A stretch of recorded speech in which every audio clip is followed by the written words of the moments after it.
சிந்துவை கண்டுபிடிச்சதுமே சிந்து ரொம்ப பசிக்குது டாக்டர், எனக்கு எதனா சாப்பிட்றதுக்கு எடுத்துட்டு வா அப்படிங்கும்போது ஒரு பழத்தை எடுத்துட்டு வந்து கொடுக்குறாங்க.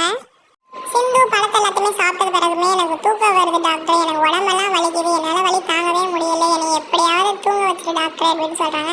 சரி உடனே சிவா இரு சிந்து, நான் வந்து உன்னை தூங்க வைக்கிறேன் அப்படின்னு சொல்லிட்டு லெஃப்ட்டில் வந்துட்டு உட்கார வச்சு படுக்க வச்சு தூங்க வைக்கிறாங்க. தூங்குனதுமே ரெண்டு பேருமே காலையில் எழுந்திரிச்சு சிந்து கண்டிப்பாக நம்ம இந்த இடத்த விட்டு வெளில போயே ஆகணும், நீ முடிஞ்ச அளவுக்கு நீ பின்னாடி உட்காந்துருக்கா, நான் உன்னை தூக்கிட்டு போயிடுறேன் அப்படின்னு சொல்கிறாங்க.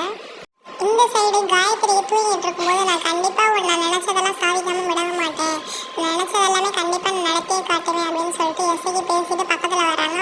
பார்த்துட்டு டப்புன்னு எந்திரிச்சிடறாங்க. காயத்ரி எதுக்கு நீ என் பக்கத்தில் வந்து நிற்கிற முதல்ல அப்படின்னு சொல்லும்போது இல்லை காயத்ரி நான் உங்கள்கிட்ட கொஞ்சம் பேசணும் அப்படின்னு சொல்லிட்டு பேசுகிறாங்க. இதுக்கு முன்னாடி செடியில் எத்தனை தடவை மீட் பண்ணியிருக்கேன் கல்யாணத்துக்கு முன்னாடி அப்படின்னு கேட்கும்போது நான் ஒரு தடவை தான் கோவிலில் மீட் பண்ணியிருக்கேன் அப்படிங்கிறாங்க. இல்லை எல்லாருமே வெளில சொல்கிறாங்க இந்த மாதிரி நீங்கள் குளத்தில் உட்காந்து பேசிக்கிட்டு இருந்திருக்கீங்க அப்படின்னு சொல்லி. ஆமாம் குளத்தில் ஒரு தடவை உட்காந்து பேசியிருக்கோம் அப்படிங்கிறாங்க.